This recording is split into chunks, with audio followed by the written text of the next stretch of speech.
നമസ്കാരം. Bigg Boss. സത്യം പറഞ്ഞാൽ ഇന്നലെ ആര്യന്റെ എവിക്ഷൻ ശരിക്കും അൺഫെയർ തന്നെയായിരുന്നു. ജിസേലിന്റെ എവിക്ഷൻ എങ്ങനെയായിരുന്നു, അതിലും വലിയ അൺഫെയർ ആയിട്ടൊരു എവിക്ഷൻ ആയിരുന്നു ഇന്നലെ ശരിക്കും പറഞ്ഞാൽ ആര്യന്റെ നടന്നത്.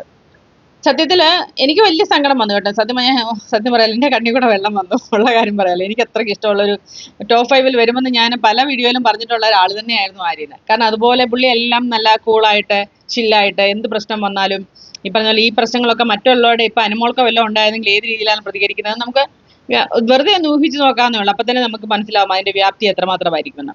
പക്ഷേങ്കിൽ ഇന്നലത്തെ എവിക്ഷൻ പോലും പുള്ളി അത് കൂളായിട്ട് എടുത്തു.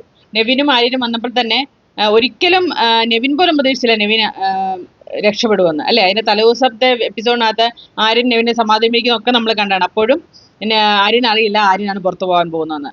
അൺഫെയർ എവിക്ഷൻ ആണ്. പക്ഷെ പുറത്ത് വന്നിട്ടും പുള്ളി ആരെയും കുറ്റം പറഞ്ഞിട്ടില്ല. സാബുമാനാണോ പുറത്ത് പോകേണ്ടത്? അല്ലല്ല, സാബുമാനൊക്കെ നന്നായിട്ട് കളിക്കുന്നുണ്ട്. വളരെ നൈസായിട്ടാണ് കാര്യങ്ങൾ ഡീൽ ചെയ്യുന്നത്. ശരിക്കും പറഞ്ഞാൽ PR-ന്റെ ഒരു കഴിഞ്ഞ ദിവസത്തെ ഒക്കെ കുറേ നെഗറ്റീവ്സ്, ആര്യനെ കുറിച്ചുള്ള നെഗറ്റീവ്സ് മാത്രമായിരുന്നു PR-കൾ ചെയ്തുകൊണ്ടിരുന്നത്. അതിൻ്റെയൊക്കെ ഒരു ഫലമായിട്ടുണ്ടായതായിരിക്കും. ശരിക്കും നമ്മളെല്ലാം വിചാരിച്ച പോലെ നെവിനായിരുന്നു പുറത്ത് പോകേണ്ടത്. പക്ഷേ നെവിനല്ല, ആര്യനാണ് പുറത്ത് പോയത്. പക്ഷെ നല്ലതായിട്ട് ബിഹേവ് ചെയ്തു. അതേപോലെ തന്നെ ആര്യൻ കൃത്യമായിട്ട് നോട്ടീസ് ചെയ്യുന്ന കാര്യം, കൃത്യമായി നോട്ടീസ് ചെയ്ത കാര്യം നിങ്ങൾ ശ്രദ്ധിച്ചോന്ന് എനിക്കറിയില്ല. എല്ലാവരെയും ഹഗ് ചെയ്ത് യാത്ര പറയുന്നുണ്ട്. പക്ഷെ അനിമോളെ ശ്രദ്ധിക്കുന്ന പോലുമില്ല. അപ്പം ആ ഹൗസിൽ അദ്ദേഹം ഒരു ദേഷ്യവും അല്ലെങ്കിൽ എത്ര ദേഷ്യം ഉണ്ടെങ്കിലും പുള്ളി അതൊന്നും അനിമോളോടോ ആരോടും കാണിച്ചിരുന്നില്ല. പക്ഷെ പോകാതെ കൃത്യമായിട്ട് അത് പ്രകടിപ്പിച്ചിട്ട് തന്നെയാണ് പോയത്. അത് ശ്രദ്ധിച്ചിട്ടുണ്ടാവും. അനിമോൾ ഇങ്ങനെ സൂക്ഷിച്ചു നോക്കുക. അനിമോൾ തുറച്ചു അകത്ത് എന്നെ ആയിരിക്കും വിചാരിച്ച് തുറച്ചു നോക്കുന്നുണ്ട്. പക്ഷെ അനിമോളെ മൈൻഡ് ചെയ്യുന്നേയില്ല എന്നുള്ളതാണ് സത്യാവസ്ഥ.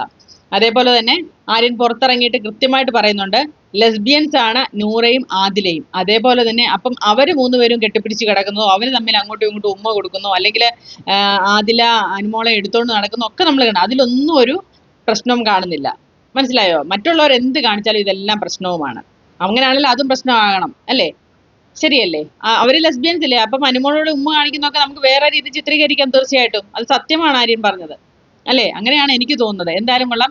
ഷാനവാസ് പഴയ ഗഡ്ജൊക്കെ വെച്ചുകൊണ്ട് തന്നെയാണ്, ഒരു മാറ്റവും ഇല്ല. പെങ്ങളുകുട്ടികളുമായിട്ട് നടക്കുകയാണ്. ശരിക്കും പറഞ്ഞാൽ അക്ബറും നമ്മുടെ നെവിനും ഒറ്റപ്പെട്ട നിലയിലാണ്. സാബുമോൻ മാത്രമേ സഹായിക്കുന്നുള്ളൂ. പിന്നെ അനീഷും വരുന്നുണ്ട് കേട്ടോ.